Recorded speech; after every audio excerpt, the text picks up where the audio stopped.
우리 빌립보서 2장 13절 있는 말씀을 먼저 찾아보고, 제가 시간이 좀 부족해서 우리 구령상담법에 대한 구절들을 제가 읽지 않고 그냥 넘어갔습니다. 마태복음 4장 19절, 나를 따라오너라 내가 너희로 사람을 낚는 어부가 되겠다. 사람을 낚는 어부가 되는 방법이 바로 구령상담법이거든요. 그래서 정말 여러분들이 그 상담법을 가지고, 그게 마치 낚시와 같은 거죠. 그래서 영혼을 한 사람 한 사람, 그물로도 우리가 고기를 잡지만 낚시로도 잡잖아요. 더 확실한 건 뭘까요? 낚시겠죠. 그래서 한 영혼 한 영혼 확실하게 복음을 전해서 구원할 수 있는 좋은 방법입니다. 자, 이 시간에는요, 전도와 구령, 그리고 전도와 구령, 그리고 계획입니다. 계획. 전도와 구령에 대한 계획. 한번 같이 읽겠습니다. 빌립보서 2장 13절 같이 읽겠습니다. 시작. 너희 안에서 일하사 자기가 참으로 기뻐하는 것을 원하게도 하시고 행하게도 하시는 분은 하나님이시니라. 이 말씀을 보게 되면 우리가 잘 아는 말씀이지만 또 어떤 면에서는 우리가 그냥 소홀히 여기고 지나치는 그런 말씀이기도 합니다. 너무 잘 알다 보면 내가 아는 말씀이니까 그냥 스쳐 지나가기 쉬운데요. 너희 안에서 일하사, 우리 안에서 지금 하나님께서 일하시고 계십니다. 여러분 동의하시죠?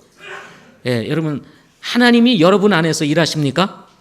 네, 일하시죠.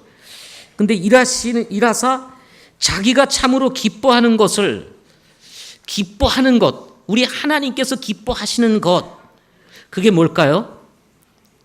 그것은 복음 전해서 영혼을 구원하는 것입니다. 그것을 통해서 하나님은 또 영광을 받으신다는 것입니다. 그래서 주님이 이 세상에 오신 이유, 그것은 잃어버린 자를 찾아 구원하기 위해서 오셨다고 했습니다.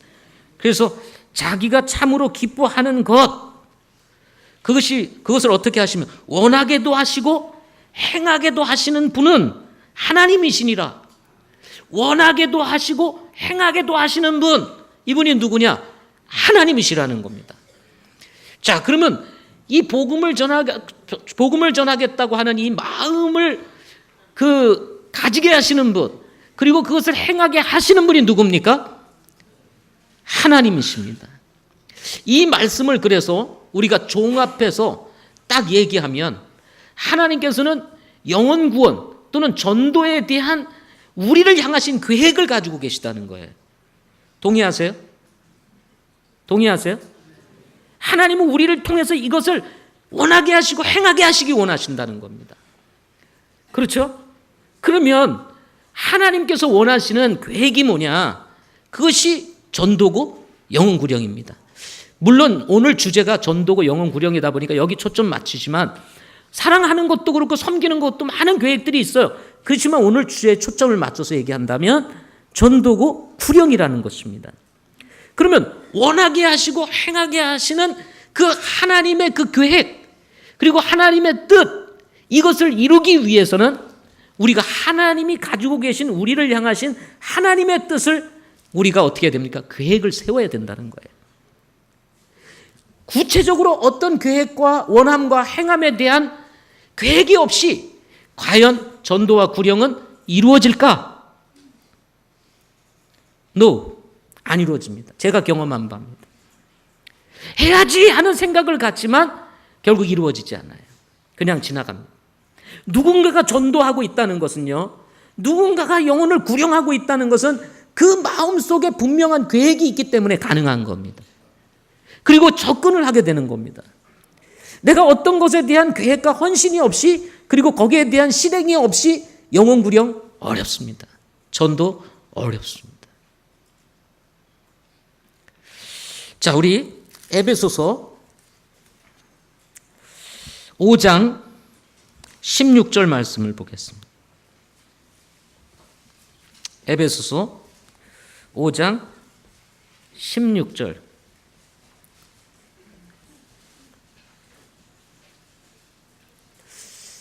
같이 읽어보겠습니다. 시작. 시간을 되찾으라. 날들이 악하니라. 여러분 15절을 보십시오. 시간을 되찾으라. 날들이 악하니라. 바로 이 앞에 그런즉 너희는 주의하여 어리석은 자가 아니라 지혜로운 자로서 조심스럽게 걸어. 시간을 되찾으라. 날들이 악하니라. 어리석은 자가 아니라 지혜로운 자가 되기 위해서는 조심스럽게 걸어서 시간을 되찾으라 그랬습니다.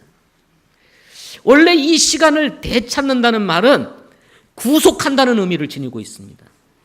어떤 사람을 구속한다는 게 아니라 우리의 어떤 것을 희생을 치러서 속량한다는 뜻을 가지고 있습니다.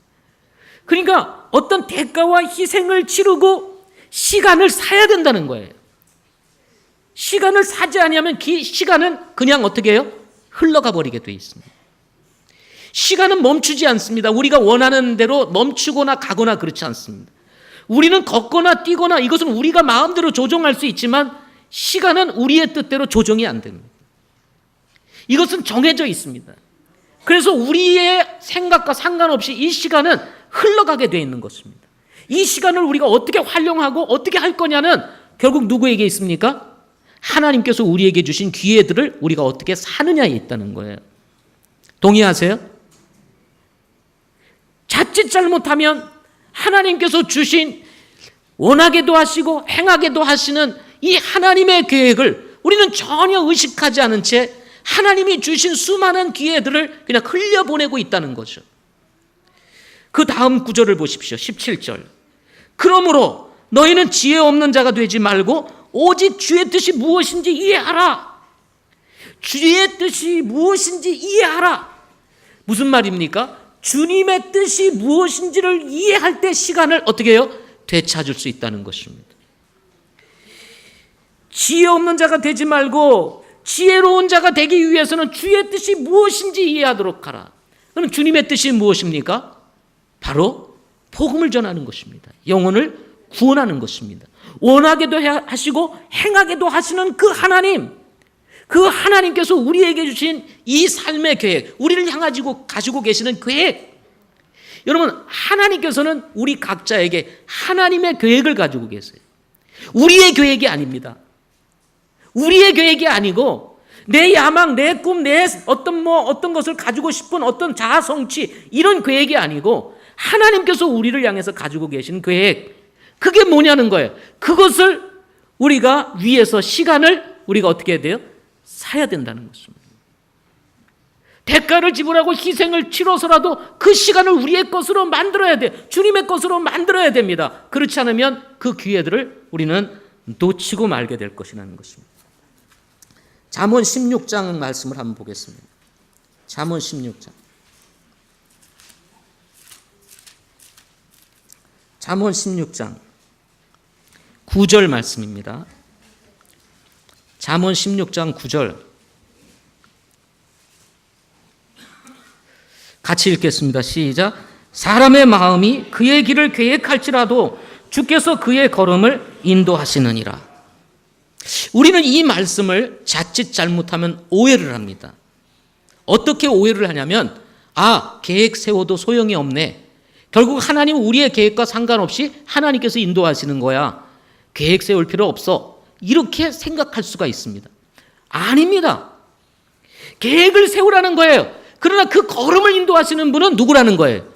하나님이시라는 거예요. 그래서 우리의 이익을 위한, 나를 위한 계획이 아니라 주님을 위한, 하나님을 위한, 원하게도 하시고 행하게도 하시는 계획을 세우면 하나님께서 그 계획을 인도해 가시겠다는 거예요. 아멘. 그래서 계획 없이 살게 되면요, 하루가 그냥 지나가고 계획을 가지고 살게 되면 의미 있는 삶이 되는 것입니다. 신앙생활도 마찬가지예요. 신앙생활을 통해서 내가 영적으로 자라고 성장하고 또 열매 맺는 생활을 위해서는 여러분의 시간을 어떻게 활용하고 하나님께서 원하게 하시고 행하게 하시는 것이 무엇인지를 정확하게 알고 그것을 쫓아서 우리가 시간을 배분하고 그 시간을 활용할 때 비로소 우리는 열매를 맺을 수 있다는 것입니다. 넘기겠습니다. 계획이라고 하는 것은 내가 어떻게 살 것인가에 대한 단기, 중기, 장기에 대한 뭐예요? 인생 설계도다 라고 말할 수 있어요. 너무 작아가지고 제가 저기 눈에 안 보이네요. 예, 저는 보일 줄 알고 이렇게 했는데 여러분 보이세요? 예, 다행입니다. 어떻게 살 것인가에 대한 단기, 중기, 그 다음에 뭐예요? 장기에 대한 우리의 인생 설계도. 이것이 계획이에요. 예. 뭐 영어 사전을 찾아봐도 그렇게 나와 있습니다. 제가 여러분에게 질문을 하나 던지고 싶습니다. 여러분 계획을 가지고 사세요? 여러분 계획이 있으세요? 여러분의 인생에 대한 계획, 여러분 삶에 대한 계획, 다음 주에 대한 여러분의 계획을 여러분 알고 계십니까? 아니면 발생하는 대로 사십니까? 그냥 발생하는 대로, 그냥 흘러가는 대로 거기에 맞춰서 그냥 살아가고 있습니까? 아니면 하나님이 주신 이 시간들을 내가 잘 계획하고 하나님이 원하게도 하시고 행하게도 하시는 것이 무엇인지를 알고 거기에 초점을 맞춰서 시간을 짜고 그리고 그것을 이루어드리기 위해서 여러분 시간을 활용하며 사냐 하는 것입니다. 장기, 중기, 단기.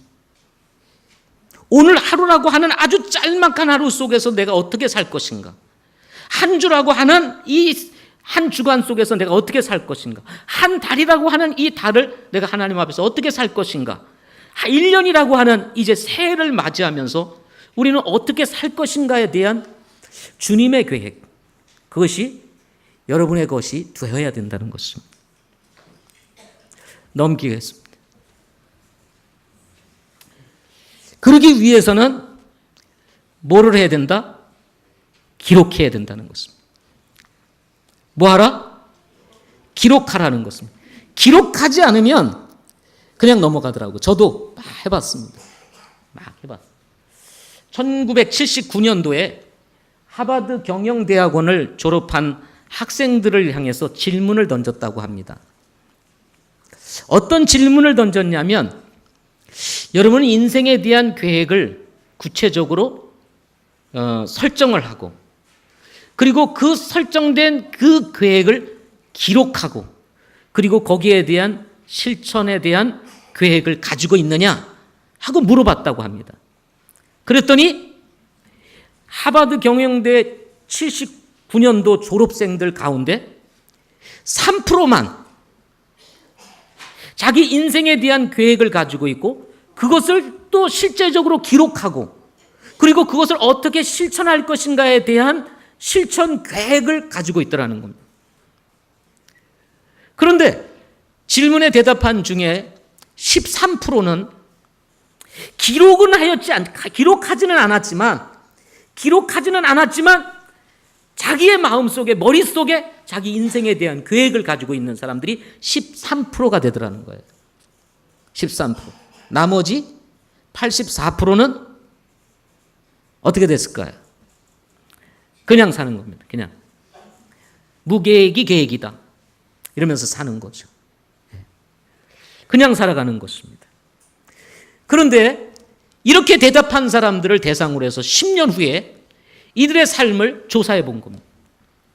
이들의 삶을 조사해 본 결과 13% 기록은 하지 않았지만 나름대로 계획을 가지고 그 계획을 쫓아 산 사람들은 계획을 하지 않았던 84%보다 2배의 수익을 가지고 있었다는 겁니다.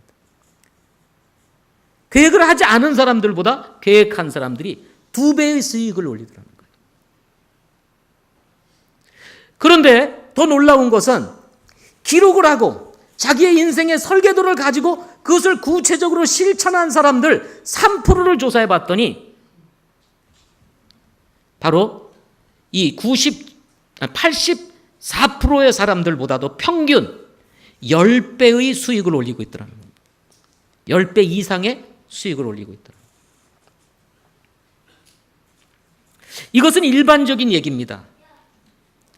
일반적인 얘기지만 우리에게 시사하는 바가 매우 크다고 생각을 합니다. 우리가 하나님을 섬기면서 또 믿음의 삶을 살아가면서 하나님께서 주시는 이 인생에 대한 엄청난 선물들, 우리의 삶의 선물, 시간의 선물, 물질의 선물, 그리고 건강의 선물, 그리고 우리가 사고할 수 있는 이 능력의 선물, 그리고 섬길 수 있는 영역의 선물, 이 다양한 선물들을 주었는데 우리는 아무 생각 없이 이것이 선물이고 이게 주님을 위해 살 것이라는 것은 알고 있지만 그것을 구체적으로 내가 기록하고 계획하면서 주님을 위해서 사는 그런 계획된 인생은 없다는 거예요. 그렇게 되면 우리는 그저 그냥 흘러가는 대로 그냥 평범하게 살 수밖에 없다. 변화도 기대할 수가 없고 내일도 기대할 수 없고 오늘이 내일 같고 내일이 모레 같고 모레가 글피 같은 그런 인생을 사는 거예요. 문제는 뭐냐면 그러면서 만족을 하느냐? 만족하지 않다는 것입니다. 늘 우리 안에는 불만족이 있습니다. 왜 세월은 흘러가는데 난 변화는 없지?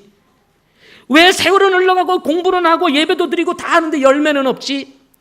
아까 우리 김일영 목사님이 얘기했던 것 같이 5년 동안 정말 신실했음에도 불구하고 구령의 열매 한 사람이 없어서 안타까워하다가 한 명의 영혼을 구령하고 기뻐했던 한 목자의 이야기를 했는데요.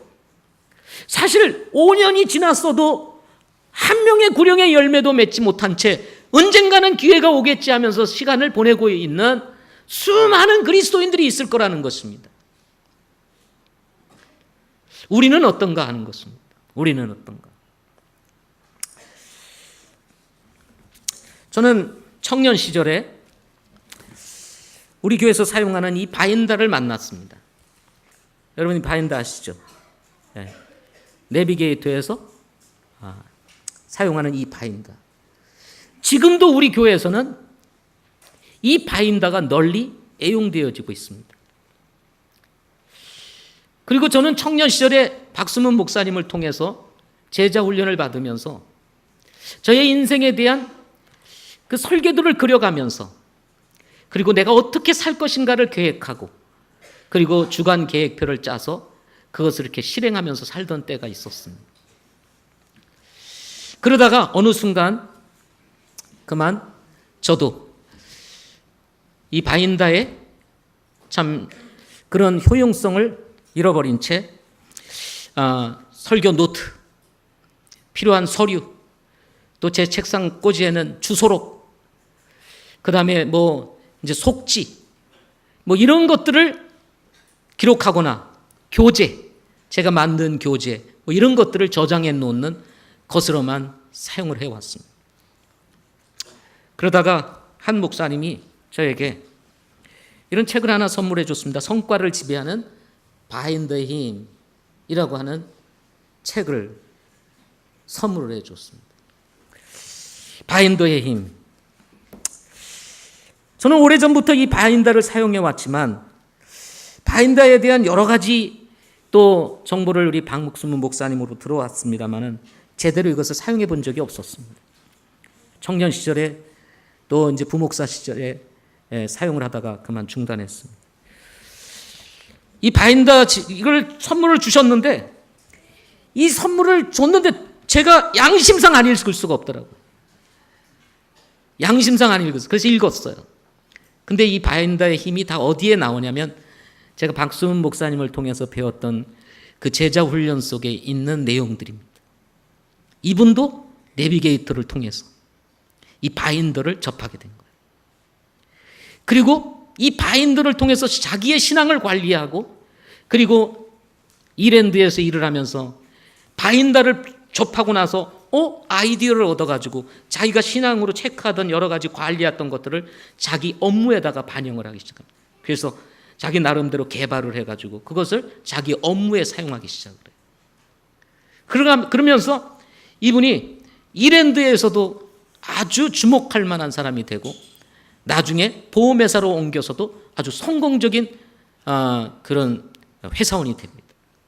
그리고는 나중에 이 사용하는 법들을 보고는 옆에 있는 사람들이 그걸 나도 좀 가르쳐주세요. 나도 가르쳐주세요. 가르쳐주세요. 하는 사람들이 점점 늘어나면서 아예 3P 바인더에 관한 이 어떤 그 회사를 세우게 됩니다.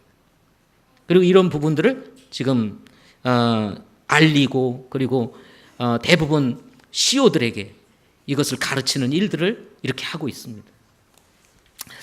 그러면서 저는 과거를 되짚어 보면서 남은 나의 인생을 좀 더 의미 있게 살아봐야 되겠다. 이렇게 생각을 하면서 이 전도의 부분에 있어서도 우리가 정말 기록하고 확실하게 우리가 마음을 두고 기도하면서 전도를 한다면 더 분명한 열매들이 맺어질 수 있지 않겠냐. 이 세상의 성과를 위해서도 이 바인더를 위해서 관리를 하고 자기 영업 대상들 일일이 관리하고 며칠 날에는 뭘 했고 뭘 갖다 주었고 뭘 했고 해서 일일이 다 관리하면서 보험을 파는 사람이 있고 보험을 팔아서 성공하는 사람도 있는데, 여러분 우리는 영혼을 관리하면서 영혼을 바라보면서 이런 것 없이 그냥 되어지는 것은 정말 쉽지 않을 거다, 그런 생각이 들었습니다. 그래서 넘겨보세요. 기록을 위한 3가지 3P가 있는데요, 이 3P라는 말이 여기서 나왔습니다. 첫째는 뭐예요? 펜이 있어야 돼요. 펜. 종이. 페이퍼. 그 다음에 두 번째 뭐예요? 펜. 그리고 프린터. 요즘은 이제 프린터 시대 아닙니까? 또 그것을 넘어서 지금은 무슨 시대예요? 아이패드 이런 걸 가지고 다니면서 다 저장하는 시대잖아요. 그래서 아이패드 이런 걸 할 수 있습니다만, 프린터. 그 다음에 펀칭홀. 펀칭홀이 뭐냐면 구멍 뚫는 겁니다. 구멍 뚫는 거. 예. 근데 우리가 이 디지털 시대에 살고 있지만 디지털과 아날로그 이것이 다 필요하다는 거예요. 그래서 우리가 저도 이제 아이패드를 이제 가지고 있습니다만은, 아이패드도 좋지만 제가 실제적으로 이것을 사용해 보니까 훨씬 더 마음에 더 가까이 다가와요. 이걸로 치는 것보다는 내가 한자 한자 적어가면서 정말 하나님 앞에 내가 기도하고 계획을 세우니까 훨씬 더 제 마음에 다가오는 것을 느꼈습니다. 2019년도를 바라보면서 우리가 전도와 구령을 목표 세우지만 여기서 강의하고 또 흩어지면 결국 모든 것이 제자리로 돌아갈 수 있다. 그렇지만 우리가 목표를 가지고 세워보자. 전도는 하나님의 뜻이고 하나님의 원함이시고 그리고 행하게 하시는 하나님이시라면 우리가 구체적으로 이 일을 한번 해보자. 그래서 제가 올해 이 전도 목표를 하면서 12명의 전도 대상자를 선정하자. 12명. 그래서 여러분 올해 계획표 보셨죠? 계획표 받으신 분들은, 내년도 계획표 받으신 분들은 아마 그것을 기록한 것을 보셨을 거예요. 12명의 전도 대상자를 우리가 적자. 우리 김영수 목사님이 아까 강의를 하면서 전도 대상자만 선정이 돼도 어떻게 됐다고요? 50%는 완성이 된 거다. 그랬습니다. 그래서 12명의 전도 대상자를 우리가 넘겨보세요. 자, 그래서 제가 여러분에게 나눠드린 것들이 거기 있는데요. 제가 솔직히 여러분에게 고백해 보겠습니다. 저도 이걸 가지고 고민을 하면서 12명을 적는데 2명밖에 생각이 안 나더라고요. 2명밖에. 제가 접촉할 수 있는 사람이 2명밖에 생각이 안 나요. 아무리 생각을 해도 2명밖에 없는 거예요. 그래서 이제 과거에 제가 같이 신앙생활을 하던 사람들을 늘 부담을 가지고 교회로 다시 신앙을 회복시키고자 하는 마음들을 가지고 있는 사람들, 이게 주소가 다 날아간 거예요. 야, 이거 찾을 길이 없다. 이거 어디 가서 이걸 다시 찾나. 연결하기가 너무 힘든데. 그래가지고 다시 조사를 했더니 전화번호가 나왔어요. 그래서 마치 사막을 헤매다가 물을 찾은 것 같은 기쁨이 저에게 있었습니다. 그래서 10명의 이름을 쫙 찍었습니다. 2명은 우리 CFM 출신인데요. 교회를 안 나오는, 3명은 CFM 출신인데 교회를 안 나오고 있습니다. 그래서 이들을 또 한번 기회로 삼아서 교회로 나올 수 있도록 해야 되겠다. 그리고 나머지는 저하고 연결된 사람들이고요. 물음표는 아직 정하지 못한 2사람을 여기다 해놨습니다. 12명을 정하고 그 다음에 이 12명 중에서 6명을 선택하자. 6명. 그래도 가능성이 제일 많은 사람들. 그래서 이걸 적고요. 그 다음에 이 사람을 3번을 만나자. 3번 만나기. 그 다음에 전화하기. 그 다음에 문자 보내기. 이렇게 해서 목표를 세우고 실천 계획을 세우고 시간 계획을 세운 거예요. 그리고 나중에 평가를 할 수 있도록 이렇게 계획을 세웠습니다. 자, 세 번 만나는 것은 목표는 뭐냐면 신앙 회복, 전도와 구령, 관계 재설정, 교회로 초청하기 위한 것이고, 전화는 만남을 위해서 간신과 또 사랑을 표하기 위해서, 또 지속적인 관계를 유지하기 위해서, 문자는 나에 대한 존재를 의식하도록, 그동안 헤어져 있었으니까 나에 대한 존재를 의식하고 자연스러운 만남을 위해서, 그 다음에 닫혀있는 사람들의 마음을 열기 위해서 문자를 보내자, 이렇게 목표를 세웠습니다. 그 다음에 실천 내용은, 자, 만났을 때는 식사와 차를 먼저 하자. 처음 만남이니까 당연히 식사를 해야 되겠지. 그 대신 돈은 누가 낸다? 내가 낸다, 이거죠. 중요한 건 그겁니다. 돈은 내가 낸다, 내가 섬긴다. 그 다음에 작은 선물을 준비해서 전달하자. 부담스럽지 않으면서도 나에 대한 관심이 있구나 할 수 있는 뭔가 그 사람에게 맞는 선물, 뭔가 큰 선물 줘서 부담스러운 것이 아니라 자연스럽게 뭔가 나에게 필요해서 줬구나 그러면서 관심과 사랑을 끌 수 있는 선물. 사람은 선물을 받으면 거절을 못 하거든요. 여러분 아시죠? 선물 앞에는 사람들이 마음이 약해진다. 그래서 선물도 줬어요. 그리고는 세 번째 실천 계획 중에 하나는, 실천 내용 중 집으로 초대하자. 집으로 초대해서 식사를 하자. 자, 그리고 나서 어떤 교회의 행사나 특별한 집회 또는 일반적인 예배 한번 오라고 그런다면 아마도 거절은 못할 거다. 계속은 안 나와도 어떻게 해요? 한 번은 나올 거다. 근데 그 한 번이 그 사람의 인생을 바꿀 수 있다. 여러분 아시죠? 한 번 왔다가 인생이 바뀐 분들 손 들어보세요. 한 번 친구 따라와서, 김영수 목사님, 이영미, 또요. 한 번 왔다가, 신미아 자매, 한 번 왔다가 저한테 잡혔죠. 물론 주님이 잡아주셨습니다만은, 문화사역, 주님을 위해서 한번 해보자. 이렇게 해가지고, 붙잡았습니다. 자, 한 번이 그 사람의 인생을 바꿀 수 있고, 한 영혼이 구원받고 변화될 수 있다. 그 다음에 전화는 첫째 주와 마지막 주 전화, 영상통화 시도, 그 다음에 기회가 되는 대로 밝고 친절하게 이렇게 계획을 세웠고요. 문자는 영적인 관심을 끌 수 있는 글, 이런 것들을 보내주기. 그 다음에 2주에 한 번, 그 다음에 카톡과 페이스북 친구를 맺어서 서로 연락을 주고받고 서로의 삶이 어떻게 이루어지는지를 서로 관찰할 수 있도록 이렇게 하자. 이렇게, 그래서 카톡이나 또는 페이스북 올라오면 댓글을 달아주고, 그래서 관심을 표명해주고 관계를 개선하는 이런 일들을 해야 되겠다. 시간 계획은 2월 중 하루, 그 다음에 5월 중 하루, 6월 중 하루. 그래서 만남의 계획을 세워서 이것을 주간 계획표로 옮겨가지고 주간 계획표에서는 구체적으로 내가 언제 이 사람의 약속을 잡아서 만나겠다 하는 것으로 이제 생각을 하고 있습니다. 그 다음에 전화는 첫째 주 목요일, 마지막 주 목요일, 그 다음에 때로는 성령의 인도하심을 쫓아 우리가 수시로 전화를 해서 부담스럽지 않게, 또 너무 달려들면 도망가거든요. 그죠? 한번 전화했더니 그냥 계속해서 전화해. 그러면 부담스러워서 그 다음에 이제 안 받습니다. 이렇게 완급 조절을 잘해서 관계를 맺고 뭔가 마음을 열고 주님께로 올 수 있도록 해야 되겠다. 그 다음에 문자는요, 둘째 주 화요일을 정해놓고 문자를 보내주고, 셋째 주 화요일, 때로는 자유롭게 필요할 때 상황에 따라서 이렇게 문자를 보내주는 것으로 이렇게 제 마음에 이렇게 정하고 이것을 계획에 옮겼습니다. 그리고 전도 구령 개인별 계획을 한번 보십시오.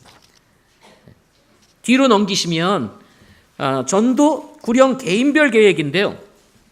1번 거기다가 6명을 선정한 사람들에 대해서 쭉 이름을 적었습니다. 여기 주유소 그랬는데요.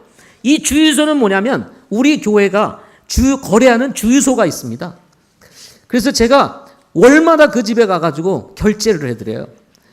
그러다 보니까 쉽게 말하면 제가 뭐예요? 단골입니다. 단골 손님이에요. 단골 손님입니다. 그래서 제가 한 번은 이제 혹시나 단골 손님이라고 또 계속 부담될까봐 제 일체 웬만하면 얘기를 하지 않습니다. 그런데 저도 이런 계획을 세우다 보니까 사장님 언제 한번 교회 오세요. 그랬더니 그러세요. 언제든지 불러주세요. 제가 한번 갈게요. 이렇게 얘기를 하더라고요. 교회는 광은교회를 다니십니다. 광은교회를 다녔어요. 광은교회를 다니신대요. 본인은. 근데 제가 볼 때 얼마나 광흥교회를 잘 나갈, 그건 전혀 몰라요. 그렇지만 그분이 과연 복음을 알까? 많은 사람들이 교회를 다니지만 복음을 접한 사람들은 많지 않습니다. 그래서 그 한 분이 또 이 사장님을 바꿀 수 있다, 그런 마음을 가지고 제가 이분을 이제 본인도 대답을 했으니까 적절한 때, 우리 교회 특별한 때 초청을 하려고 합니다.